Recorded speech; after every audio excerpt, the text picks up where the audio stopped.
I've got the looks and the charm of an old movie star. Cary Grant, if you will, so I find it bizarre that this girl should refuse to step into my car. She must be shy, she'll come around, it's just a matter of time. Aurora, Aurora, Aurora. Hey there, Screen Beans, and welcome to Screen Snark, the podcast that celebrates all of the shows that are in our eyes, on our minds, and in our hearts. I am Rachel Quirky Shank. And I am Matt, a.k.a. Stormageddon. I have no jokes, but I will say I did record an Infinity podcast this morning. And I just realized I'm podcasting twice today.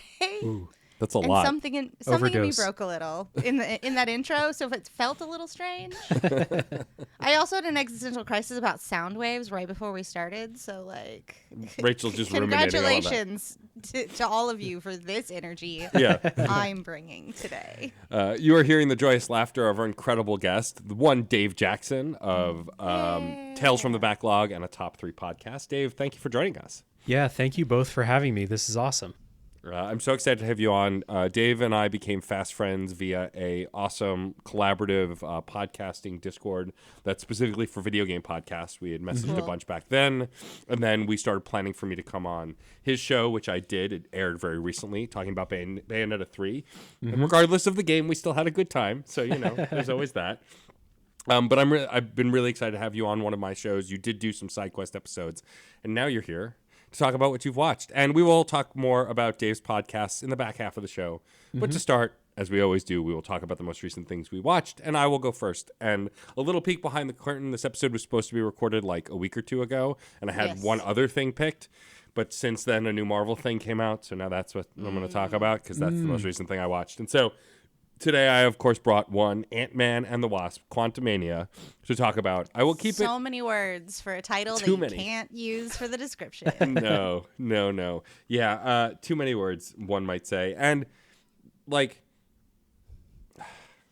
I'm going to keep it spoiler-free. I think by the time this airs, it'll have been, like, 2 weeks since the movie came out. But I'll still keep it relatively spoiler-light, kind of cover the things that are in the trailer and the narrative stuff that we know about, like, Kang and everything. And I mean, I was looking forward to this because, I really like Paul Rudd. I like the Ant-Man movies. But also, I've loved the snippets of Jonathan Majors as Kang that we got in Loki and some other stuff. And I was excited to see him play Kang the Conqueror, the comic book character, one of the variants of Kang that is arguably one of the more famous.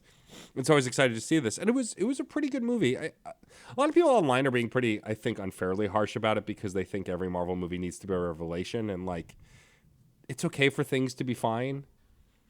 Like, I don't know. I don't have the Marvel or superhero fatigue that a lot of other people do. However, I also don't go into these movies going, I can't wait for this to be the best thing ever. I'm going into it going, this will probably be fine. And if I'm pleasantly surprised, I enjoy it. This one was entertaining. It felt very Star Wars-y for a Marvel movie, which was kind of neat. Like, they obviously go to the quantum realm that's in the trailer, and, like, all of the quantum realm felt like another planet, which is kind of the point. The cast is fun. I think people said Michael Douglas phoned it in. I thought this is the most fun he's had in any of these movies. Like, he got some good one-liners. He got to have, like spotlight moments. I don't know. I thought it was fun. And the dude's, like, 80 now. Like, let him have this one. He's done so many roles that are intense drama. Let him be the goofy former Avenger who's now a doofy scientist who still loves ants. And the highlight of the film is Jonathan Majors as Kang the Conqueror. He's incredible. All the flashback scenes, like, they're from a different movie as far as I'm concerned. Like, we find out in the film very early on that somehow Kang ended up in the quantum realm, which is the whole point of the film.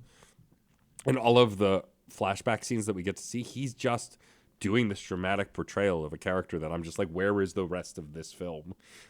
This dramatic portrayal. Other than that, it's fun. My buddy William Jackson Harper, who we all love, got to play a random Quantumania character in the quantum realm. I don't know if Quaz is an actual comic book character or if he's just for this film. I don't know that much about the franchise. Paul Rudd was Paul Rudd. He's great. You know, he's fun as Ant-Man. I kind of miss the shenanigans of the first two movies. There was no Luis, which was a huge bummer for me. Yeah, that's a spoiler, I guess, but I think it's pretty obvious he's not on the cast list. Yeah, there's no Luis, there's no recap, which I liked that bit. I like that we got that bit a bunch. We didn't get that in this. What else? I'm remiss to talk about the narrative just because it's this. My biggest problem with this movie is this entire film exists to launch the new phase of the Marvel movies. That's the whole purpose of this film, which is fine. But like, I like the larger narratives, but I'm getting tired of things being specifically to launch the larger narratives. Like at least Loki felt like, while that also was launching this narrative, the alternate timelines, it felt like an adventure. It felt like a great, like each episode felt like a great little romp. Like it didn't feel like we were being spoon fed it. It's all set pieces mostly. And so that was kind of, I think, the most exhausting thing about it. Also, like I can't just, Evangeline Lilly, after coming out as an anti-vaxxer, I'm just like, I look at you and I just don't like you anymore. She's great in the film. I like the Well, she's barely in it, Yeah, so that's true. that's a bonus. It is. She is in it a And lot she's just less. going, what are you saying, mother? Yeah. Doing a lot of that. I mean, that said, we get Catherine Newton as the new Cassie Lang, the grown-up Cassie Lang, and she's great. I loved her in Detective Pikachu. She's a really great actress, and like while we were getting less of Evangeline Lilly, for better or worse, we got more of her. She was great. Also, obviously, I won't spoil the details of it, but we know MODOK is in this film. He was in the trailers. I thought their portrayal of MODOK was interesting, and it made me laugh. And honestly, that's what modern MODOK is. He's kind of a goofy character. That said, I think it was a interesting choice. And also the special effects were not great for MODOK, but that's a whole other animal. Yeah. What a wild TikTok filter you're using. Pretty much, yeah. But I guess that's it. I mean, I think like at this point, like I'm looking forward to the Marvels. I loved Miss Marvel, and I loved, for all its flaws, I did like Captain Marvel, and so like I'm excited for that film. Guardians, I'm kind of excited to see how it ends, but I'm kind of over the Guardians at this point, especially because of Chris Pratt being Chris Pratt. But again, none of it is like my spouse walks out of the movie, like, that was fine. I don't know that I need to see another Marvel film. And I'm like, you're probably right, but I'll probably still go see them because they're spectacles. I do, after seeing Everything Everywhere All at Once last year, want to find more movies like that to see. There are plenty of them. Like I want more original indie stuff. And I've seen trailers for a few things. Yeah, it's nice to see something like Everything Everywhere All at Once like come out and go like, hey, look at what you can do on like a micro budget. Yeah. And then you look at something like Quantumania and you're like, how many Everything Everywhere All at Onces could we have gotten out of the budget for this weird Pepsi commercial? Yeah. Yeah. It's weird how like I checked out of Marvel like maybe 2 movies ago. The last one I saw was Doctor Strange, and I kind of lost track of where we are now. I'm so But glad for you. It's it's been freeing, I'll be honest. And I liked the stuff I watched up until the newest Spider-Man movie. I was all in. And then it just became like once they started adding in the TV shows and the TV shows tie into the movies, and Ant-Man and the Wasp is not, or Quantumania is not just like a fun Ant-Man movie. It's also kicking off this bigger saga, and it's like part 26 of a 57 movie thing that Marvel is doing. I'm just like, I think I'm out. I think I'm checked out. I'm sure that it's a fun movie, and I might watch it on Disney Plus in like 3 years or something like that. But it's just it's too much.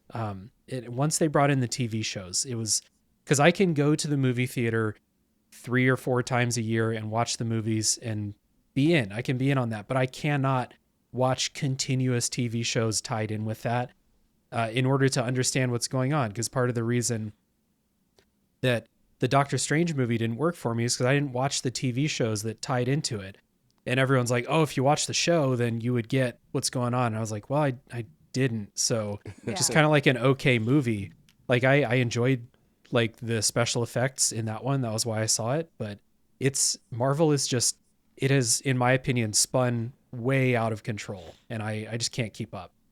Yeah. I will say, for anyone who didn't watch the TV shows who go see Quantumania, don't worry. They pretty much just reintroduce you all over to Kang. Yeah, they Like- pretty much like tell you Loki everything. never happened. Yeah, pretty much. Do I say this as an endorsement? No. Not really. Yeah.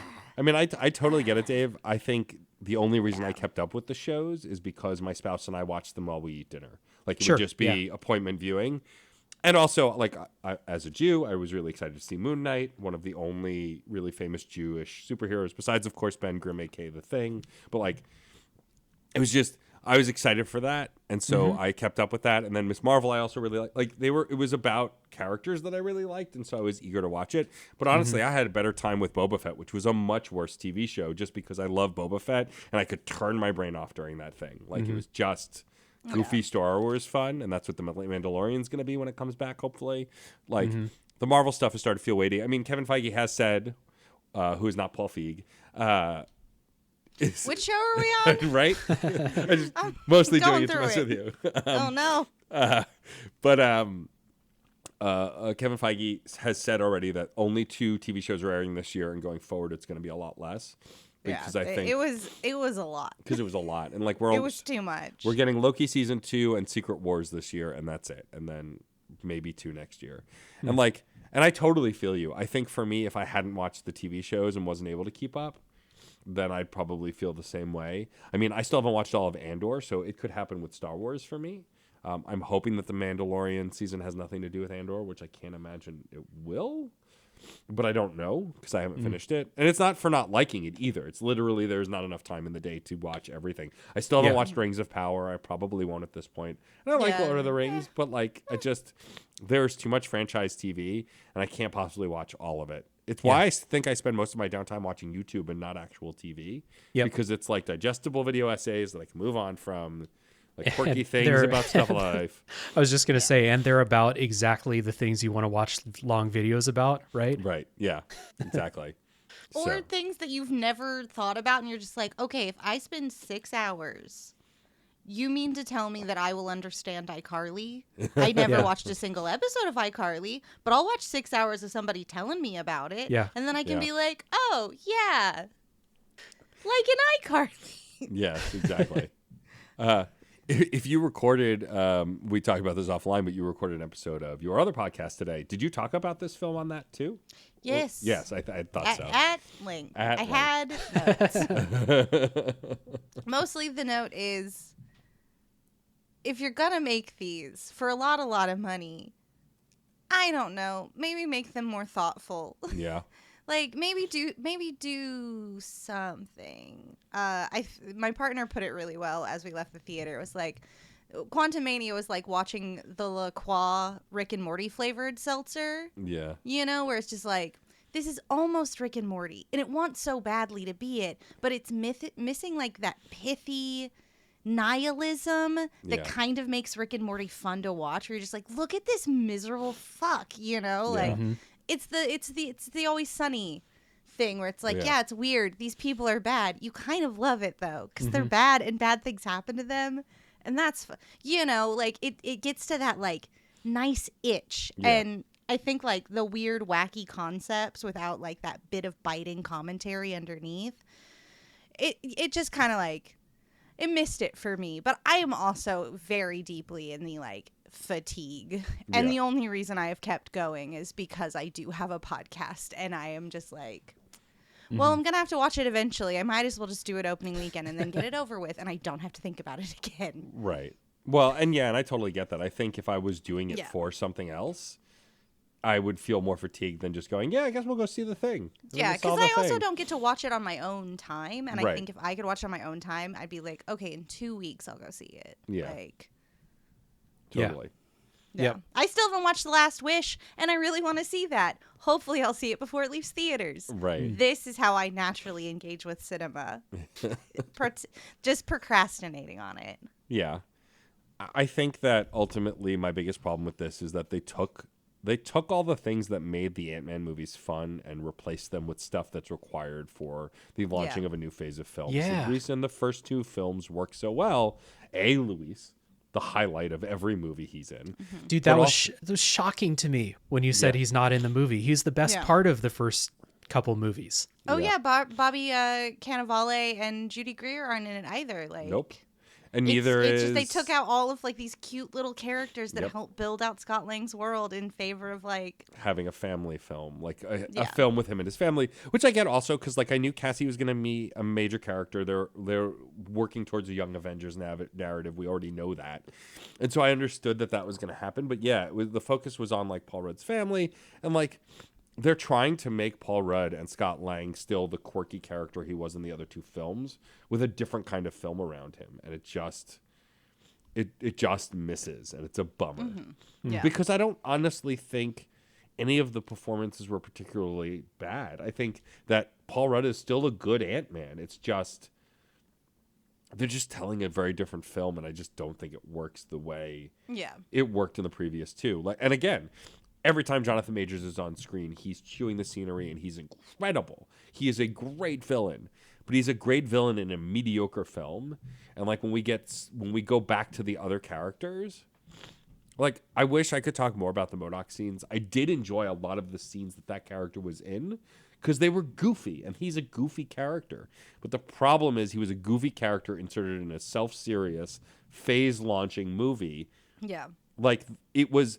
You know why I liked MODOK? He reminded me of the tone of the other Ant-Man movies. The problem is they threw that in without having that consistent tone throughout the entire film. And that's the biggest problem, is that he reminded me of what we could have had instead of He also feels incongruous to the story because he is this like kind of lovable doofus, and Right. you're just like the most dangerous being in the world would not kick it with a lovable doofus. Yeah. Like would not for anything. Just No. would have been like, no, get out of here. You're, you know, it just kind of like, It just didn't work. Yeah. yeah, it What- just it is oil and water. Yeah. You know. I think the thing that has made the animated MODOK work and other versions of MODOK work is that he thinks he's the most important person in the world. And there's no real finger quotes villain to tell him otherwise. In this, though, that's not the case. You know, and then there are cameos for the sake of cameos. Like everyone knows Bill Murray's in this movie. That was in the trailers. I believe it was definitely on the cast list. Served no purpose. I don't understand why he's in this film. I love Bill Murray. Don't get me wrong. Oh no, Matt. it's to break my heart, and it's a spoiler why it breaks my heart. Okay, then we'll talk about that later. You can go listen to the Infinity Podcast. there you go. I, There I we cry go, about yeah. it. Yeah. I don't really cry, but I like whine about it. You Yeah. know, like you do. The cycle of the MCU. Watch it, whine about it, wait for the next one. Yeah, exactly. All right. Well, I think I don't have anything to add to this. I think that look, if you just want to see another Marvel film, go see it. It's another one of them. But like, if you're looking for what we got, like the problem is that this franchise doesn't have a lot of trilogies, and the other trilogies have had something to say. Iron Man has had something to say. It's mostly that we should all hate Tony Stark, which you know is valid. The Thor trilogy, now quadrilogy, did have some stuff to say. It took a while to get there, but like the third and fourth movies, I think are a lot of fun, especially the third one. Captain America, I think, is the best of the trilogies because while I don't love Civil War, I love First Avenger and Winter Soldier. They are two of the strongest films in the franchise. And then the Ant-Man, I thought, was going to be the strongest trilogy, right? Because the first two are just so much fun, even though the second Yeah, one was... such their own thing. You Right. know? The second film was kind of forgettable in the main narrative, but it was a fun film. It was a romp, just like the first one. And this one just kind of peters out at the end of the trilogy. And also the problem is at this point in the run of Marvel films, trilogies don't matter because they are part of the bigger narrative. Like, we're getting the end of the Guardians trilogy this year, and I just don't expect it to say anything. I want it to. I really do, because I like a lot of those characters and those actors. But I don't think it will. I think it's just going to be another fun romp, and Peter finds himself and falls in love. I don't know. It's good.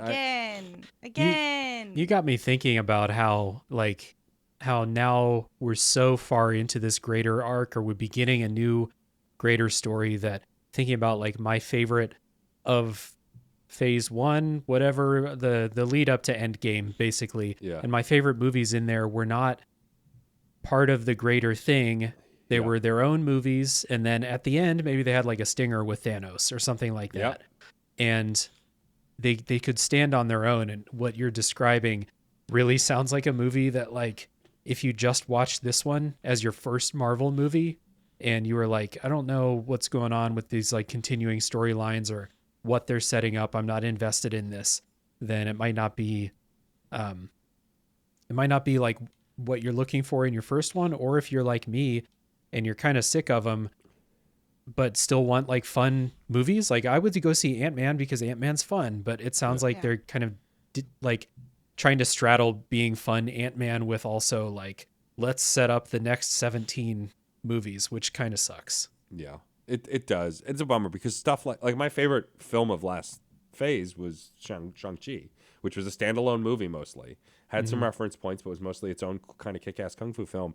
Both Black Panthers are incredible and pretty good. Like you could watch the first and then the second Black Panther, and more or less understand everything, right? Like we know Chadwick Boseman died, and so the character of T'Challa also dies in the film. Like that wasn't a secret, and so like, but they set that up. They tell you how and why and what happened, and yeah, I'm less excited about the franchise stuff now. The only reason I'm excited about the Marvels is because it's got a solid, like, tentpole of 3 actresses that I think are going to do a great job, but I don't even know what that movie's going to be about. Yeah, but like the Quantumania made Paul Rudd fumble the bag somehow. That's true, and he's perfect. And he's great. Yeah, and he's great. Yeah, you're right. Yeah. Celery Man, come on. Celery. I love Celery Man. Oh, Yeah. Celery Man. Anyway, all right, enough about Yeah. this Well, movie. Matt, Yes. if you had to sum up Ant-Man and the Wasp, Quantumania, in just 3 words, and you can't use any of those ones that I just said. I'm not saying it again.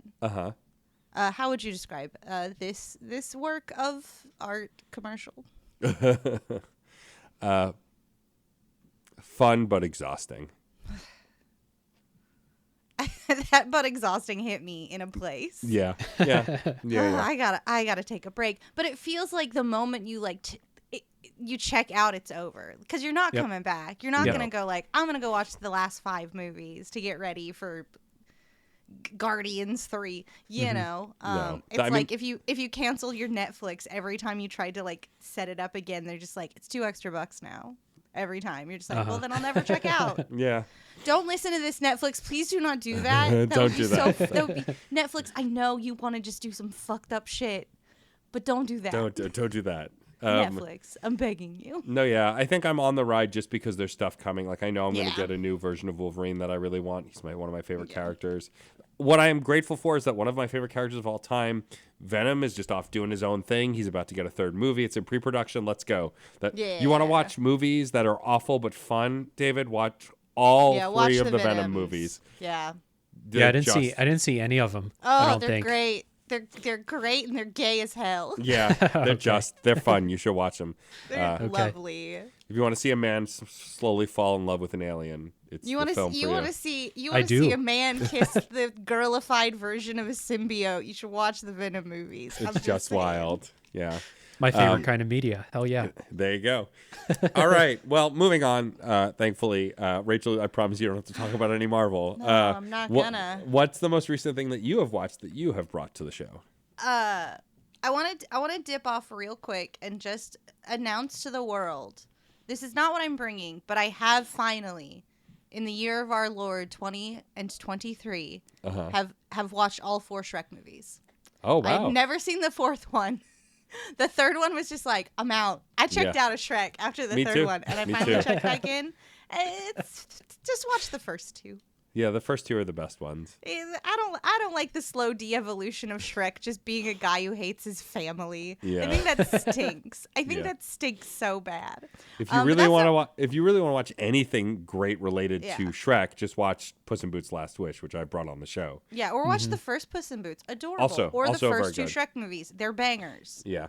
They totally. rip. They Just do watch rip. those and go, oh yeah, and then they probably had kids. I don't know. Good for them. Huzzah. But what I did bring was the chaser that came to me after Quantumania. Okay. I watched the now trilogy, but I've only watched the duology. I haven't Okay. seen the 3rd one yet, of Magic Mike and Magic Mike XXL. And I'm bringing them both Okay. because they are the wildest. They are so unreal. First to sequel. Like, unreal. Like, You mean like the first one is like kind of it's a movie and then the second one is just ape shit like that? yeah, it's like if you watch The Social Network and then The Social Network 2 just like the couple characters you liked from The Social Network were just like, hey, let's go have spring break, and they just have a good time. It's great. It's perfect.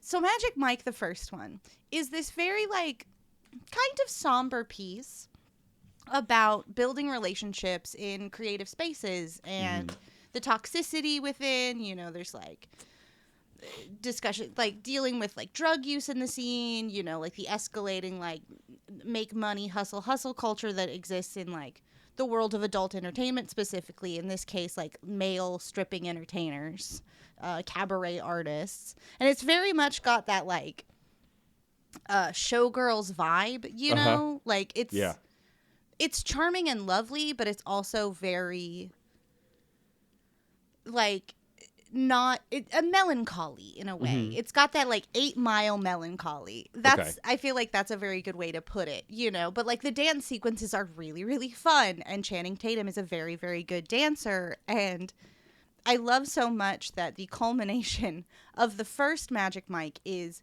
he quits the game. Spoilers for this movie that's like 1,000 years old.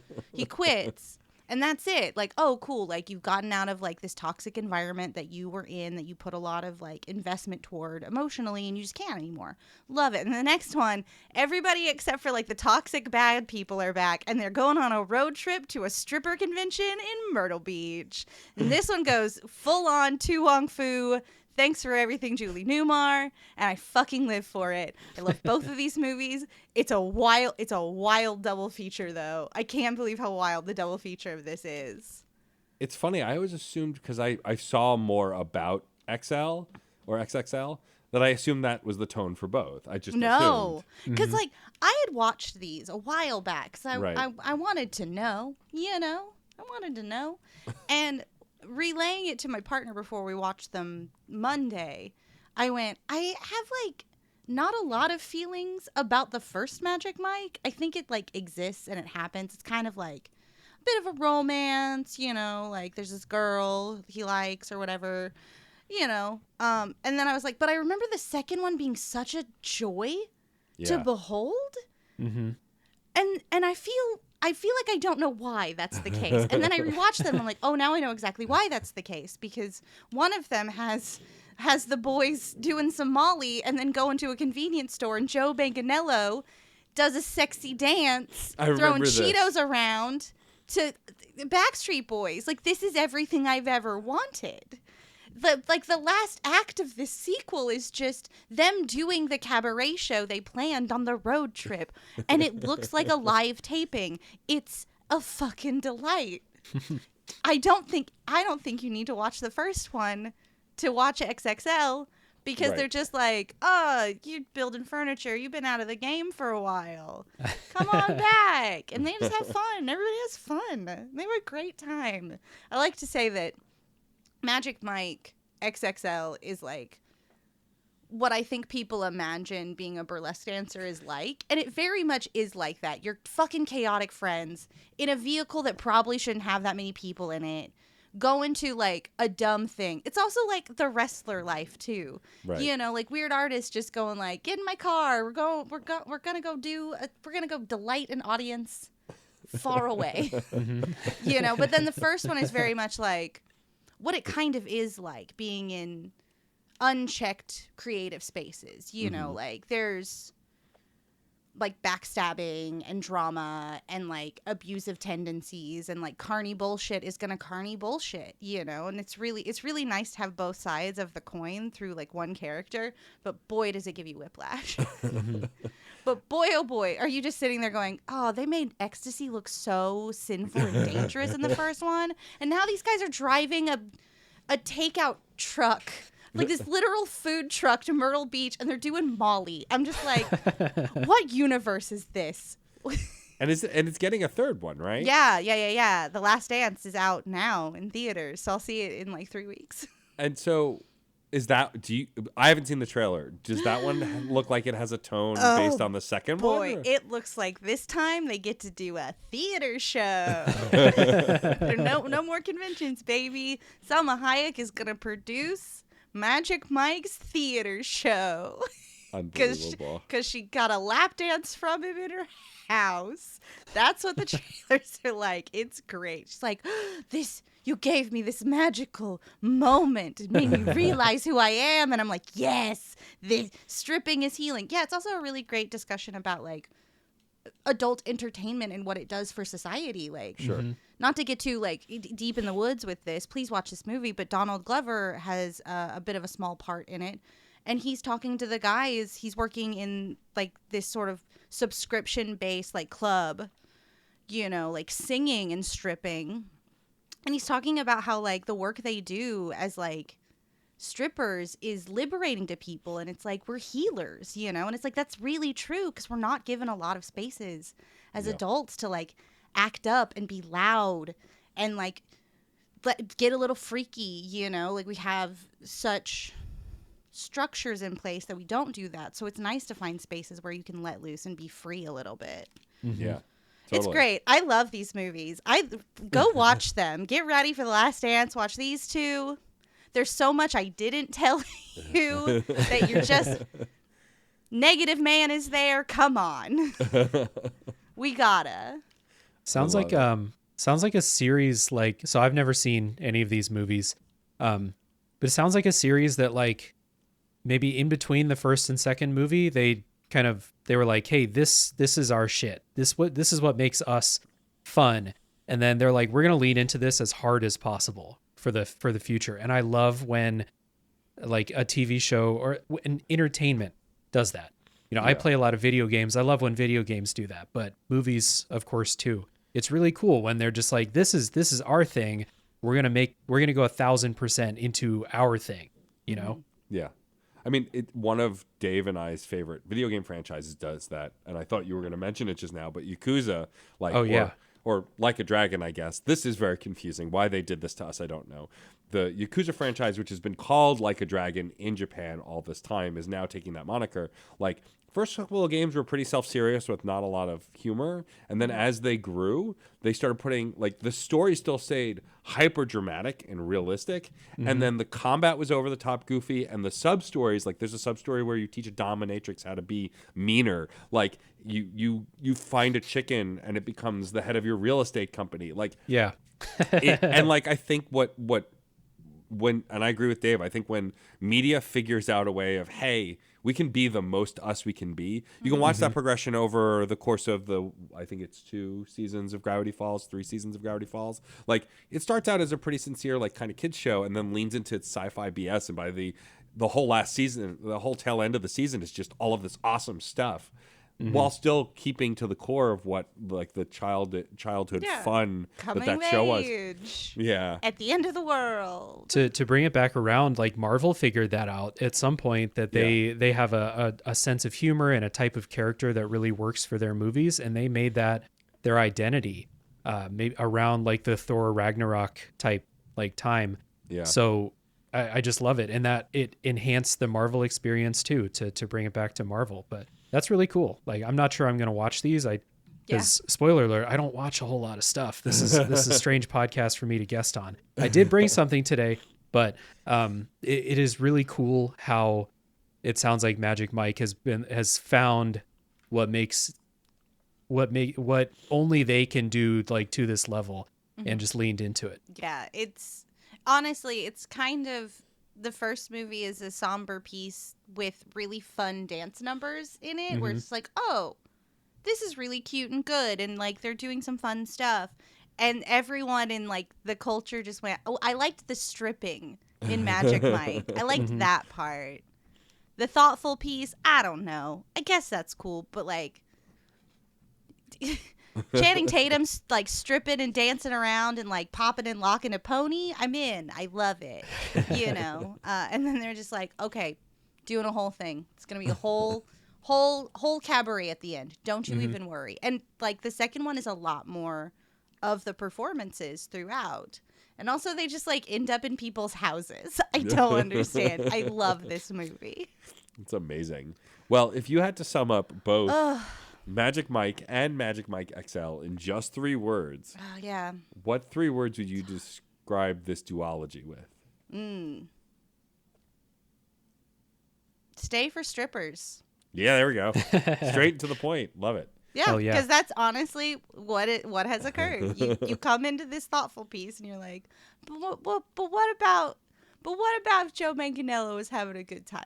A counter.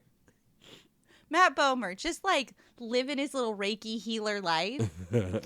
Everyone gets to be happy in this one.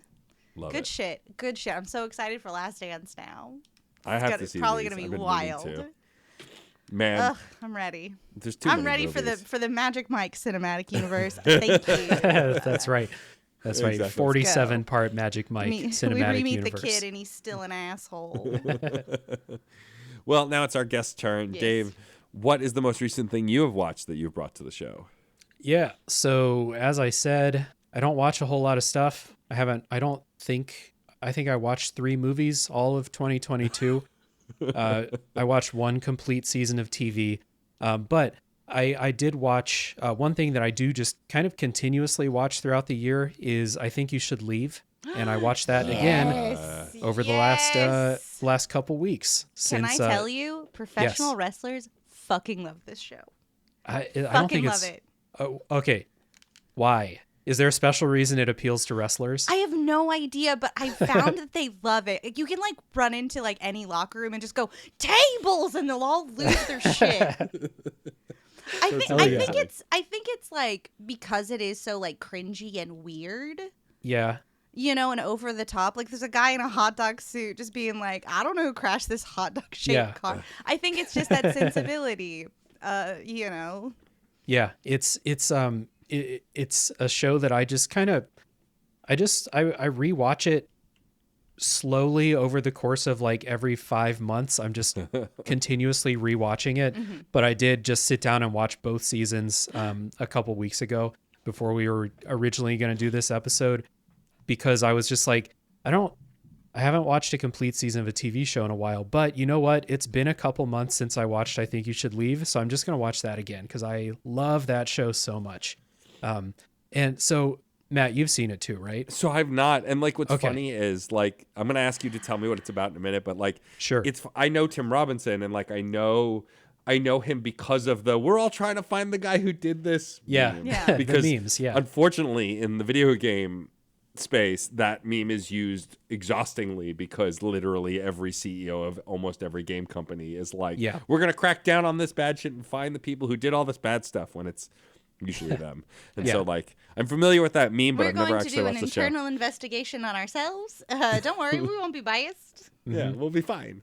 I feel Yep. like I need more money to do this, actually. $2 trillion more, please. Yeah. Yeah, so if you haven't watched it, or listeners who haven't watched I Think You Should Leave, it's a sketch comedy show. And episodes are 15 minutes long, so it's very digestible, you know, on a lunch break or something like that. And it's weird because sketch shows are super hit and miss, I think. Like, sketch episodes or sketches can be the best thing Yeah. you've ever seen, and then the very next sketch can be the worst sketch you've ever seen. And it happened to Chappelle's Show, it happened to SNL, it happened to Key and Peele, all like excellent sketch shows. This one I feel like hits more often than it misses. Now the misses are still real bad, I think, but that's just the nature of sketch comedy. Yeah. And the way that different people, you know, different things that different people think are funny. But when this show hits, it hits so close to, I think, the age that we're at. I assume that we're all relatively similar ages, where, you know, you're acutely aware of like socially awkward things that people do, or that you do. And this show leans into those faux pas, but also how people, once they do that, will not back down from it. Yeah. They will not own it, and they just keep going, like the guy in the hot dog suit. And there's so many different versions of that in I Think You Should Leave. It is so, like, hits very close to like my real personality, or like people you know from work, while also being really funny, like super funny. So that's like the main reason I like it, and the main reason I keep watching it. And the types of one other thing I like about it is the types of people they get for the supporting roles in these sketches are not all young, beautiful people. I feel like there's a lot of older people on the show. There is great diversity in the cast of like people that I know are transgender, all races, famous people, not famous people. It's a real mixed bag of people on the show. And I mean that in a good way, a real melting pot in a way. So it's really cool to see a modern show just like put all these things together and be super funny and be super real at the same time. You can watch a sketch and see the dude in the hot dog suit, or you can see the weird guy at work who's just wearing a weird hat and he thinks it's super cool. He thinks it's so cool. You have your And head you're like, down. I you know that guy. crying? That guy works in my office. And so Yeah. it's really cool. I love it. Yeah. So I have to confess, actually, I have seen one of the sketches because Okay. a former guest of this show, one Jesse Vitelli, got him, by making us all watch the Diner Wink sketch with Bob Odenkirk. Oh Yeah, yeah. yeah. I And love so that I- one. Got I- got triples of the Barracuda. Yeah. I'd never seen it, but like he was talking about it. I forget why it came up. We have like a group chat and it came up, and I just mentioned I hadn't seen it, but I love Bob Odenkirk, and so he pulled up the sketch, and I did see that whole sketch, and it's great. It's really funny. You're right. It's like you take these situations that in life we've all experienced or been close to experiencing. Like this one, for example, is about a guy chiming in on another conversation to like prove who he is and like talk about his life, and it just Well, gets all in more and service more. to lying to a child about the Yeah, ice cream exactly. store It's being closed. the Yeah. dad saying the ice cream store is closed, and then like Yeah. the next table is like, right, just just play along here, and the guy just takes it way too far. And it's just so good, and it's it. But you're right. I could see someone else watching that and going, "Oh, I don't like this." Yeah, because it maybe gets to they've that, been. like, near level of like social cringe where you're just Yeah. like, this situation in my empathy makes me so uncomfortable. I you want to know? like claw my Yeah, skin I want to off. just be like, oh no. But I think it's so absurd. Like it goes beyond the realm of like, yeah, I believe this really happened to people. Right. 'Cause Tim Robinson, he screams a lot in the show, and it's something that puts a lot of people off, I think, Yeah. is just the amount of screaming that he does. But the way that he does that does push it into the absurd and out of like the this exact situation happened to me and I feel uncomfortable right now, because he takes it farther than your real experiences would have gone. The first sketch in the show hooked me so hard because it is like the thesis statement for the show. Rachel, you know what I'm talking about? When No, but I'm it's- already giggling because I it's- love this it's show the, so much. It's the guy who finishes a job interview and he goes to leave the cafe, and it's a push door, but he tries to pull it. And the guy is like, oh no, you push it. And he like can't own up to the fact that he tried to pull a push door. And so he pulls with all of his strength and breaks the door off of its hinges. And it's like excruciatingly drawn out. It Yeah. takes like a minute and a half of real time. There's like drool dripping down his chin, and he breaks the door off, and then he's like, hope to hear from you soon, and he leaves. And that's the thesis statement where a small social faux pas gets taken so far beyond like where it should have ended. It's really good. Yeah. I love that. Yeah, the ones that are so good are literally so good, and I think about them all of the time. Like when he can't drive the car, Yeah. and the guy's like, "Do you know how to drive?" And he's like, "Actually, I don't." Yeah. And it just ratchets up from there, and he's like, "Well, I don't know." The, Just like this, like simple idea of like, "Oh, this asshole doesn't know how to drive," and Tim Robinson goes, "But what if that asshole really didn't know how to drive?" Exactly. Yeah. Or the every time I make a Patreon plea for my podcast, I think of the you gotta give that guy. Yeah. So it's really like permeated my brain, and I have so many like real situations that relate so closely to I think you should leave sketches that it's the meme potential, like we talked about, is off the charts for the show, because even if it's like really absurd, it is something that either it's super funny and super weird, like the driver's ed tables sketch, or it's something like the guy in the hot dog suit, where it's like, you can just transplant this right into this real situation. Yeah. I mean, I think, and we've talked about this before on the show, I think really good comedy is relatable.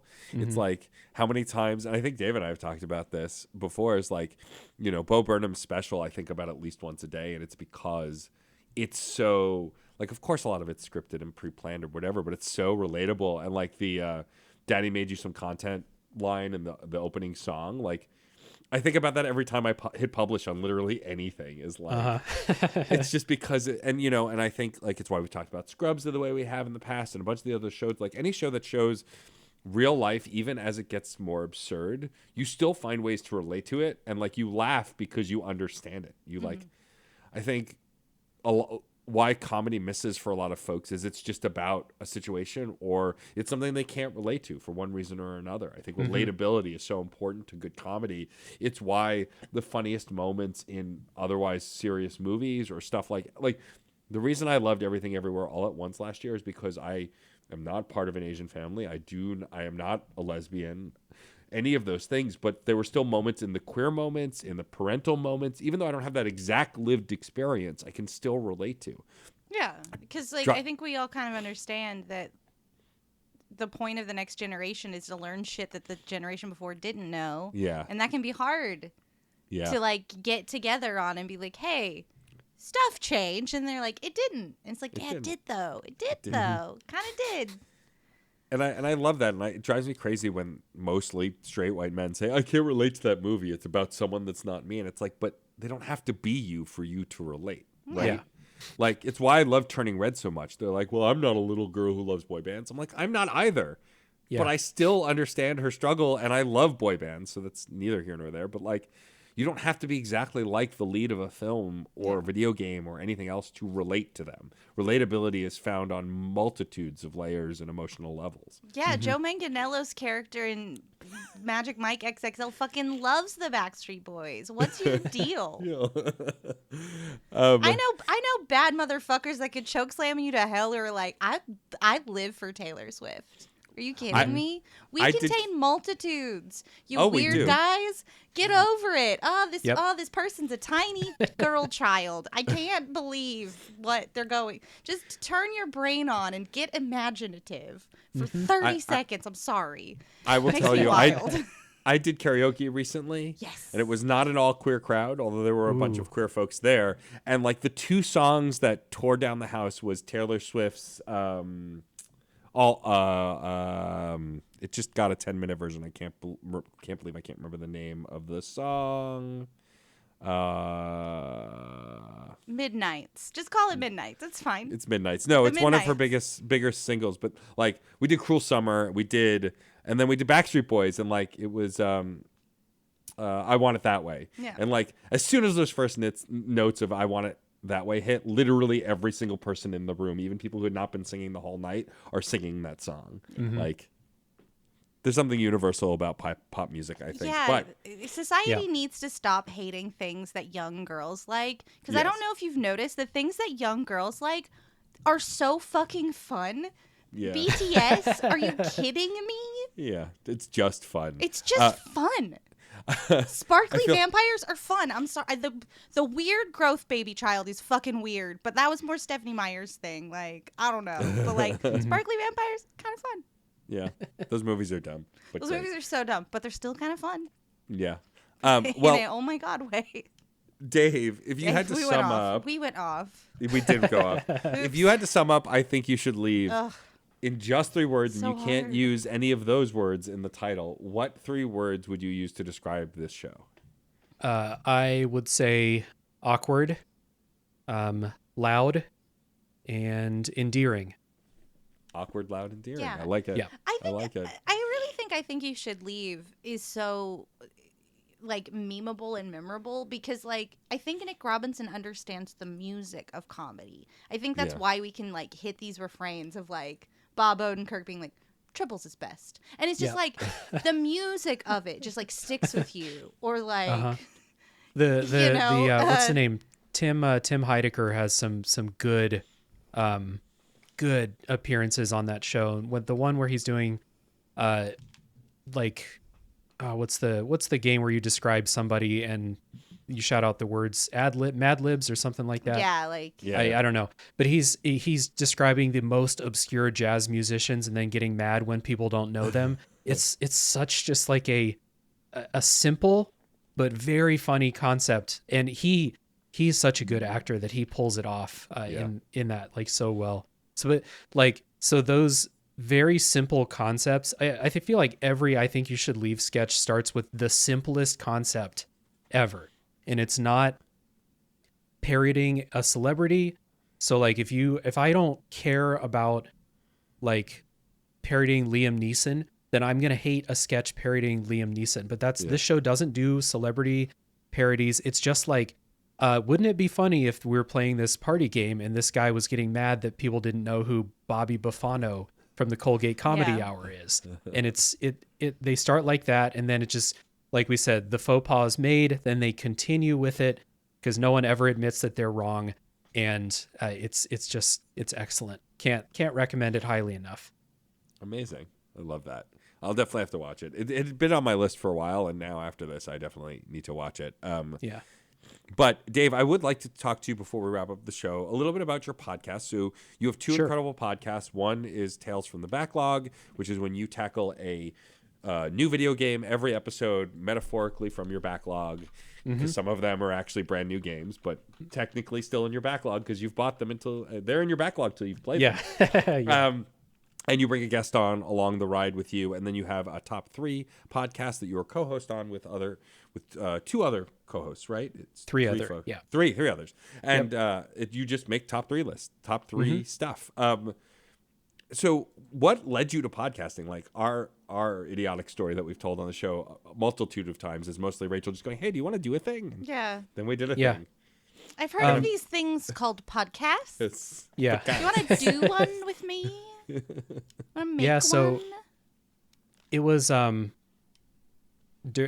the pandemic started, like I think it was a full year in 2021 we started, and one of our friends who was not a part of a top 3 podcast started a podcast on Anchor with his wife, just talking about their daily stuff, and it was fun to listen to because we love our friends and we think they're funny.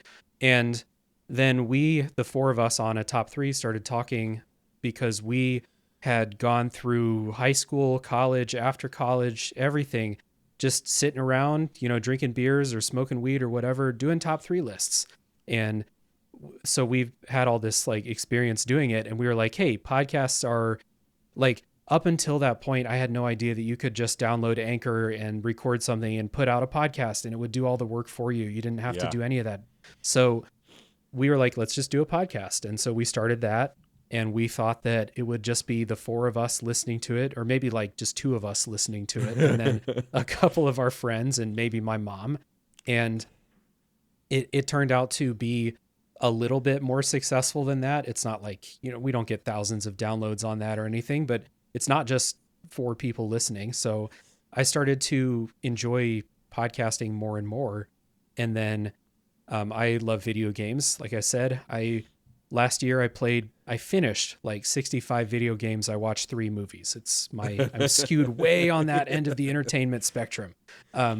So I have a couple of video game podcasts that I was listening to that I loved. Like it was like a revelation for me when I discovered that people were doing podcasts about video games in like this, deep dive discussion critique type of way. And those 2 podcasts are Kane and Rince and Watch Out for Fireballs, 2 of the best in my opinion. And so I was thinking like that would be fun to do that, but I'm not sure if I could. And I'm in the Slack channel for patrons of Watch Out for Fireballs on Patreon.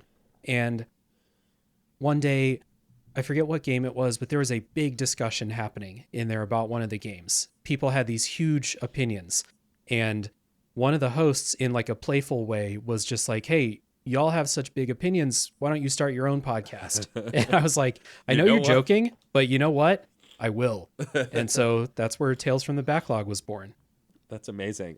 What I love about Tales from the Backlog is the kind of podcast that I can absolutely guest on but can never do, because like, and you joke about it in your Discord, but like you are playing so many games sometimes at once just to get done so you can then talk about it on the show.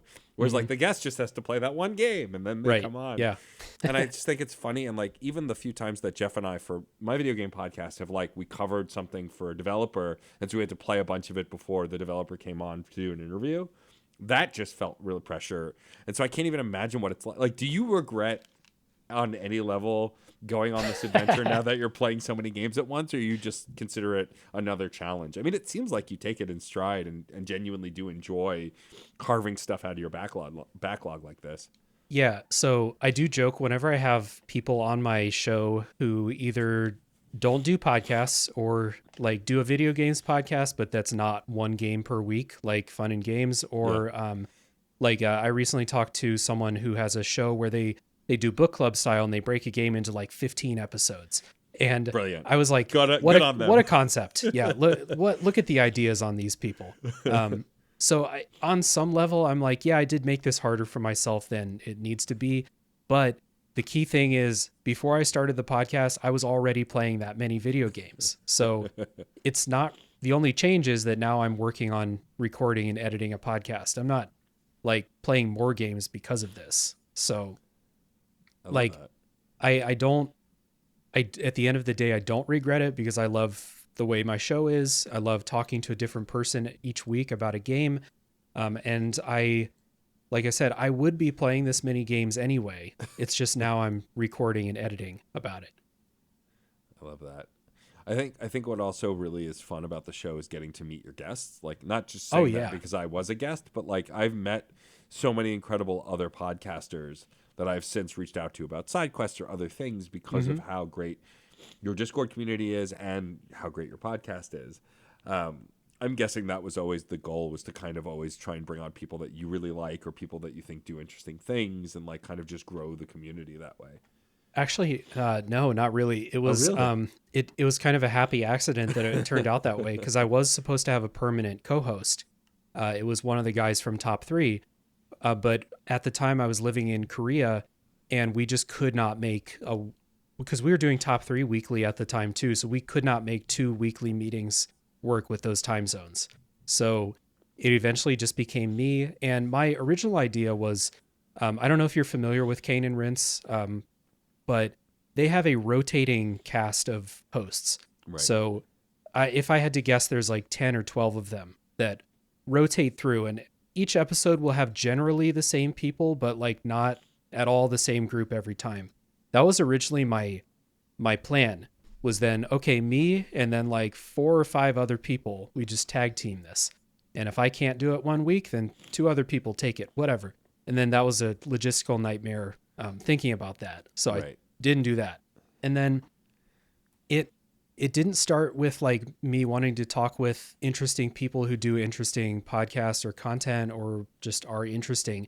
It was literally just like, I need guests. I'm going to invite on my friends. Right. I'm going to invite on my friends from the other communities that I was a part of.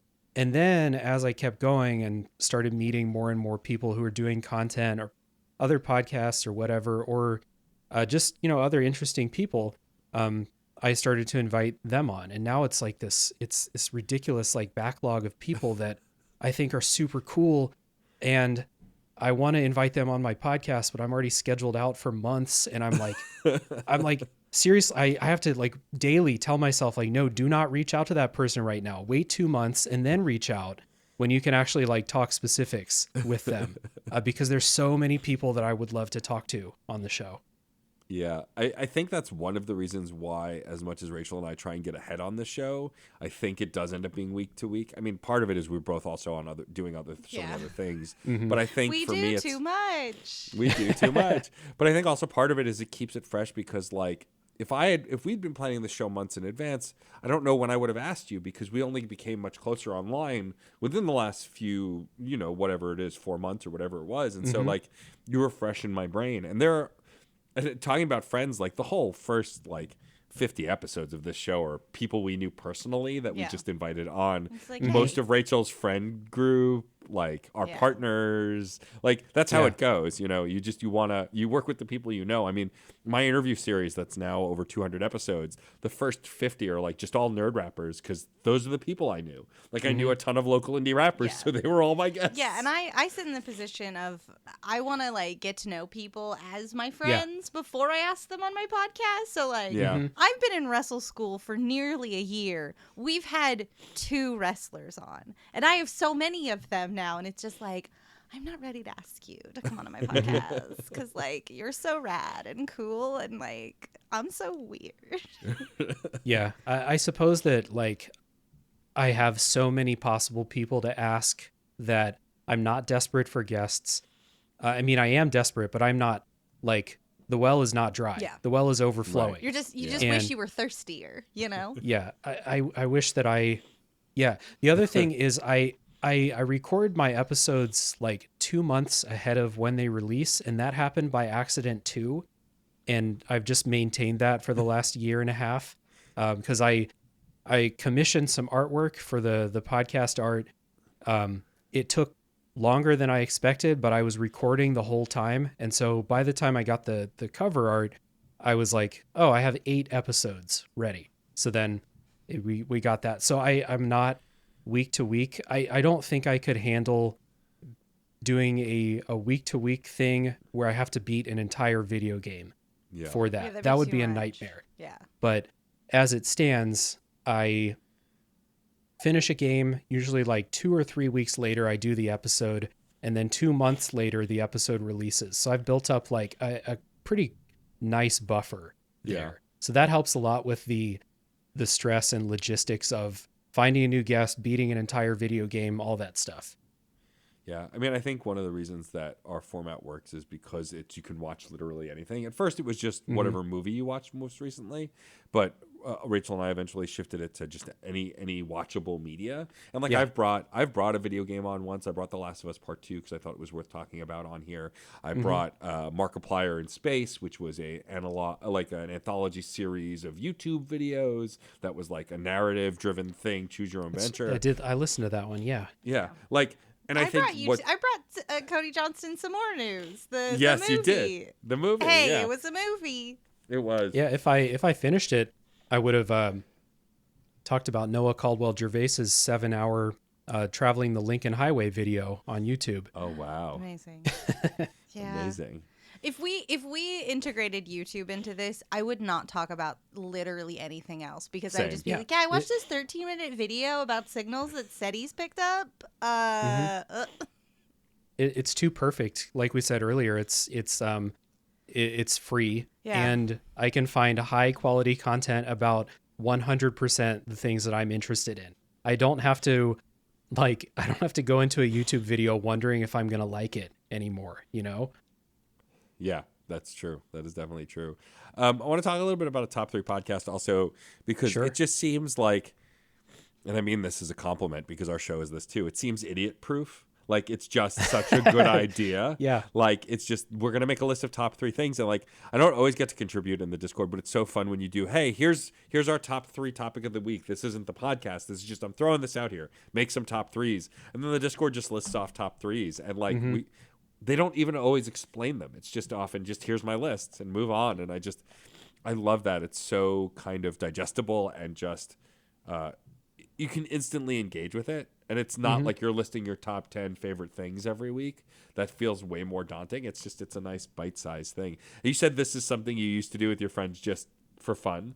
Oh yeah. We'd just be hanging out, sitting on someone's front porch and just lean over and be like, hey, what's your top 3 Star Wars villains or whatever, and then we'd argue about that for 45 minutes, and then all right, next one, who's got one, and then we do that for hours. So this is it's my 3 best friends from high school on the show, so like we have the chemistry of 20 plus years of friendship, but also we've been doing these lists with each other. We know generally what kinds of things people are going to bring on and talk about.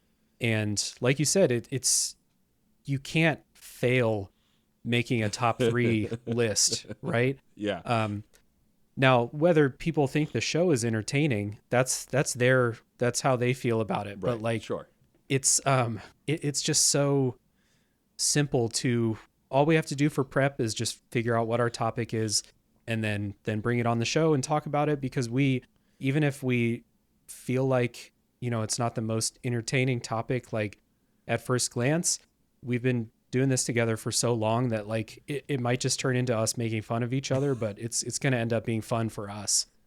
Yeah, I love that. I mean, I think the best podcasts are about the chemistry first and then the topic second.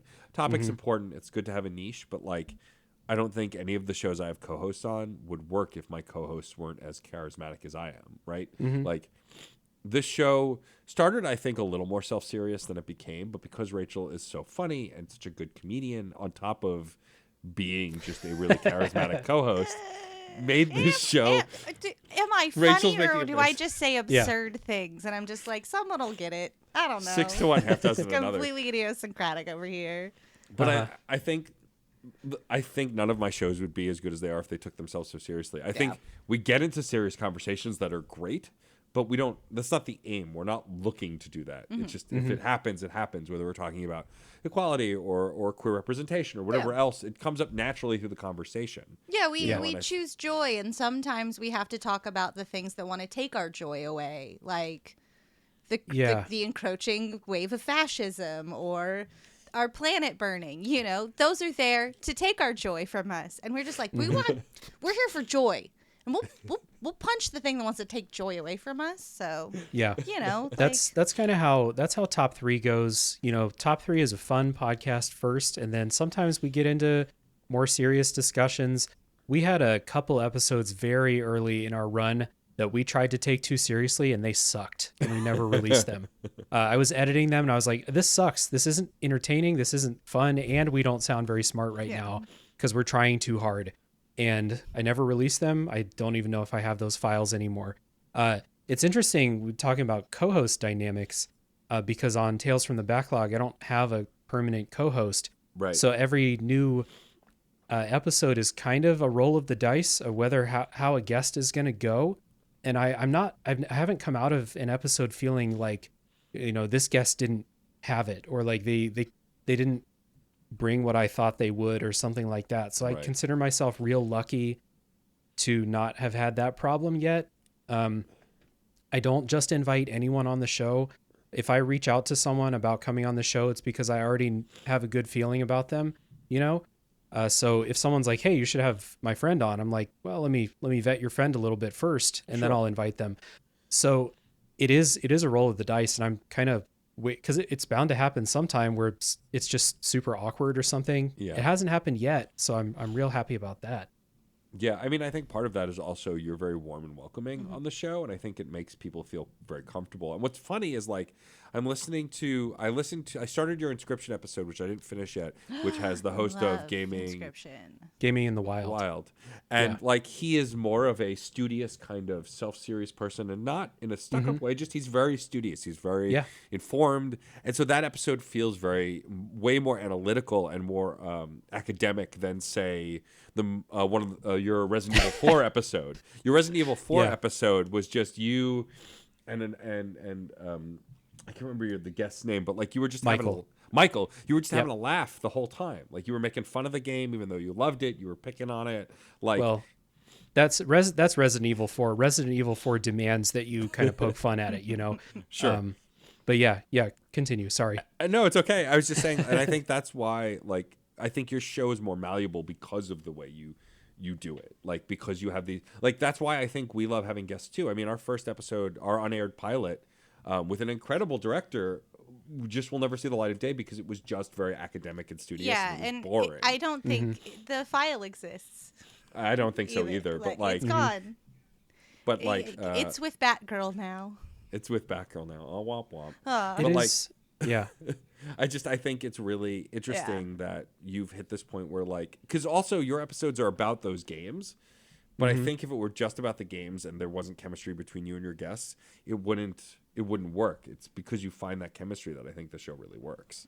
Yeah, I appreciate that, and it's interesting to hear that because I am not the same person off mic as I am on mic. Like my personality is the same. I don't do an act or a character on Right. my show, but I am very introverted and awkward in real situations. Put me at a party, and unless someone wants to talk about Resident Evil 4, then I can go. But like, it's tough. Each episode does have a different vibe to it. When you said some that are a little bit more fun, I thought of my episode about It Takes Two, which is with one of my friends from Top 3, and we just ripped that game apart the way that two really old friends would, who like, we understand what's going to make the other person laugh and stuff like that. So, and that game's not serious enough to warrant like a super deep conversation about it in the first place. But Inscription was one where there's a lot of really interesting stuff to talk about. And so, like, I don't always perfectly try to match like, oh, this guest is super academic and I want to match them to this game that has academic topics to chew on. But it is like I do reach out to people with certain games in mind sometimes to try to promote like the right type of episode, you know, in air quotes. Well, you're also a good host because, like, I'm very grateful that even though I came on to talk about a game that we both ended up not liking that much, that your audience had nothing but nice things to say about the episode because we still had a great discussion about a relatively mediocre game. Oh, yeah. I don't want to do podcasts where I'm just like trashing a game and not trying to see the good in it, and just, you know, ripping it apart for the sake of making a super negative episode. And kind of the way the show is structured, I really itemize different aspects of the game. So like there's no game that I'm going to make it to the end of and do an episode about that's like the worst in every single aspect. So I'll always have nice things to say. Yeah. But when something is mediocre or bad, then I like the kind of academic challenge of figuring out why. And then if the guest is up for it and if we have that kind of chemistry, then we can dive in and kind of make fun of it too. But it's I take this show really seriously. Like, you may listen to the It Takes Two episode and hear us doing Dr. Hakim accents and think it's not, but I do take it really seriously, and I want to have that kind of breaking it down in an analytical perspective first, and then if we make fun of it and laugh too, that's also fun, you know. Yeah, totally. Dave, thank you for being so generous with your time and coming on the show. I'm so happy to have you on. I'm so glad that we got connected. Definitely going to pitch Rachel to come on Tales for the Backlog in 4 months from now. Yeah. Because, you know, you've got a backlog. Yeah, undefined date in the future, but for sure, I'd love to have you. Yeah, I love video games. Hell yeah. Before we wrap up the show and thank some folks, I would like for you to tell folks where they can find you online, where they can find the shows online, the best place to subscribe, give you money, the whole 9 yards. Well, first of all, thank you for inviting me on the show. I wonder if you knew that I didn't watch a bunch of stuff if you would have invited me, but I'm glad I snuck my way onto the show. So thank you. Thank you both. This has been a lot of fun. Tales from the Backlog. You can find Tales from the Backlog or a Top 3 podcast by searching your favorite app. They do come up when you search it now. That's fun. Love it when that happens. And yeah, I'm on Twitter at TFTBLpod for Tales from the Backlog, and at a Top 3 podcast with the number 3. And yeah, they both have Instagram pages too. Just search, you'll find it. It's you know, same logo, everything. And I do have a Patreon page, but I you know, understand if people are not going to jump right straight into that. But I do have a Patreon page for both of the podcasts, where people can support monetarily if that's how they want to support. But if you like video games, try, you know, search for Tales from the Backlog. Search for a game that you have not played yet, but you're interested in. Because one thing I didn't say is that the first half of every episode is a deep dive discussion with no spoilers. So I want people to be able to listen to my episodes about games they're interested in without being spoiled. And then we warn you off when the spoilers are going to start. So then if you haven't played, say you haven't played Disco Elysium or, you know, Inscription's a good example there. Disco if you haven't played it, you can, yeah, it's That so good. game. You can jump out right when the spoilers start. We warn you very clearly. So find a game that you're interested in but haven't played, and that's a good place to start. And then a top 3 podcast, just pick a topic you think is fun. Chances are we thought it was fun too. Totally Love true. that. Definitely go check all that stuff out. Dave is a delight, and those podcasts are incredible. And I say that as someone who knows a thing or two about podcasts. Yeah, That's and it was right. super easy to follow all of them. I did it already, so why haven't Yeah, you? Rachel's already done listeners? it. There They're you go. done. Look at that. Boom, Just like that. just like that. Just like Oh, yeah. that. Rachel, why don't we thank some folks? Yes, thank you so very much to John Presnell for the use of the song Aurora off the album Fair Game featuring Stefan Rimble. Too much podcasting today. Too much. And we'd also love to thank the incredible Katie Bugg, who designed our incredible show Yes. logo. And we'd also like to thank the incredible Case No. Aiken for Wrong. creating Take it for back. creating Nope, for creating every episode's show not that art. demon. Case And does and great work. especially no thanks to him continuing to keep a log of all of our 3-word reviews, because I double checked to see if I watched Magic Mike on this show yeah. yet. I did. Which you hadn't. Which I hadn't. At least hadn't. at least according to the Discord. So if I already did it, oops. Don't care. And also thank you so very much to the Certain Point of View Podcast Network. Our little family here. So many great shows to enjoy, like Another Pass, Books That Burn, Circling Cersei, Comics Quest, Certain POV Autographs, Exit, Stage Death, the podcast, Fables and You Reflections, brought up the list. Fun and Oh my Games, God. Jukebox Vertigo, Let's Rewatch, Men of Steel, Reignite, Saturday Morning Confidential, Screen Snark. You're listening to that one. Good job, you did it. And United States of Women. You read the list. That was I'm very our whole impressed. list from certainpov.com, where you can see that whole list that I just read, and join our Discord server. Yeah. If you want more of Dave, he actually has done 2 episodes of side quests over on Fun and Games. His Which episode games did of you do? I did Shadowrun Dragonfall, which is a super underrated RPG, and Disco Elysium, Hell yeah. which is a not underrated but really awesome An RPG. incredible piece of art. Yes. Yeah, Dave's episode of Disco Elysium inspired me to go play the game, which I then did and loved. So Yeah. Kim Kitsurugi can do no wrong, Yes, and he's a car gay, and he must be protected. he must be protected at all costs. But yeah, definitely go to the website. You can also find a permanent invite link to our Discord server. Dave is in there having conversations with us about all sorts of stuff. You should come hang out. It's a good time. It's getting really lively lately, which has been really fun to see the community grow. And then also you can rate us and review us on your podcast platform of choice. You can give us your choice of stars on Yeah. Spotify. You can Uh, actually write us a 4 is review on fine. Apple. 5 is great. We're a fine podcast. Seriously, if you're listening to this podcast and you've not written us a review, write one. Then go to Dave's shows and write him reviews. You don't even have to listen; just write the reviews. Yeah. It's fine. Yeah, it costs you no money, and it helps us so much. So much. So much. And if you want to find us, of course, we are all over the Twitters as long as it continues to exist. Yes. We're screen_snark. I am DJ_Stormageddon, and Rachel is. I am Rachel Quirky. There you I go. don't know why I said it like a villain. I don't know am. either, but I liked it. There's my cat. I am Rachel Quirky, and I demand answers Wah. to questions And of guests who come on the show. And if you want to reach us, that's a great place to reach us. But now I'm going to ask Rachel Yes, to I'm ready ask to Dave. do my dark duty.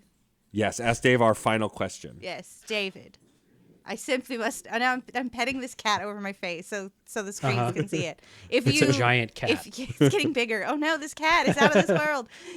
David, if you could choose any one trope from movies and television to instantly and magically be true in your life, which one would you choose? I shall grant it. I guess I'm a dark wizard right now. I don't know.